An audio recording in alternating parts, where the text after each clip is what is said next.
Morning বন্ধুরা। তো তোমরা দেখেই বুঝতে পারছো আমি আজকে কী রান্না করব। মুরগির স্টমাক, মেটে আর হার্ট। তো আমি কড়াইয়ে তেল দিয়ে দিয়েছি, একটু জিরে দিয়ে দিলাম, জিরে ফোড়ন, তেজপাতা,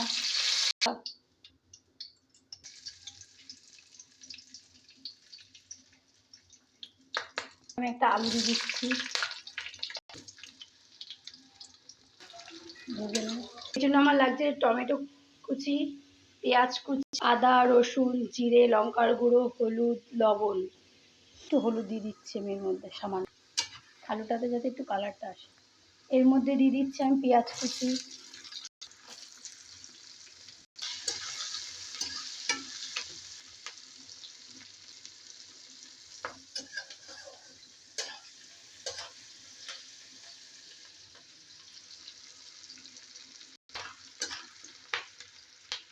ফটফট করে ফাটছে।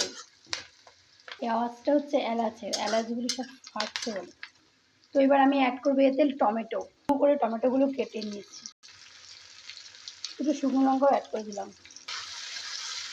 এগুলো সব ভাজা ভাজা হয়ে এসছে, টমাকগুলো অ্যাড করছি এর মধ্যে। এখন আমি মেটেটা দেবো না, মেটেটা দেবো পরে।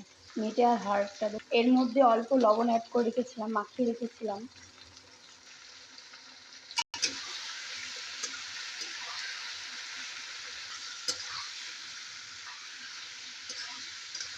এটা হালকা ভেজে নেব। এবার এর মধ্যে আমি মশলা দেবো, মশলাটা দিয়ে দিলাম। তো এটা আমি ভালো করে কষাবো, আর এটা হবে ঝাল ঝাল, খেতে খুবই ভালো লাগে।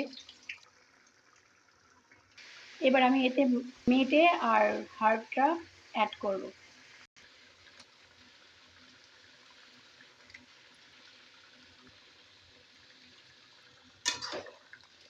এটা আমি কষা কষা রান্না করব, তার জন্য আমি মেটেটা পরে অ্যাড করলাম, কারণ এর মধ্যে আমি আর জল দেবো না। মশলাটা ধুয়ে যে জলটা অ্যাড করেছি ওইটুকুনি, আর কোনো জল দেবো না। আর মেটে সেদ্ধ হতে বেশি টাইম লাগে না।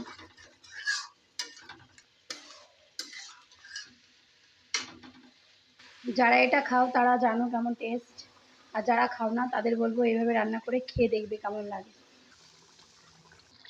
হয়ে এসছে আমার রান্নাটা। এটা একদম কষা কষা খেতে হবে, ভাতের সঙ্গে কি রুটির সঙ্গে।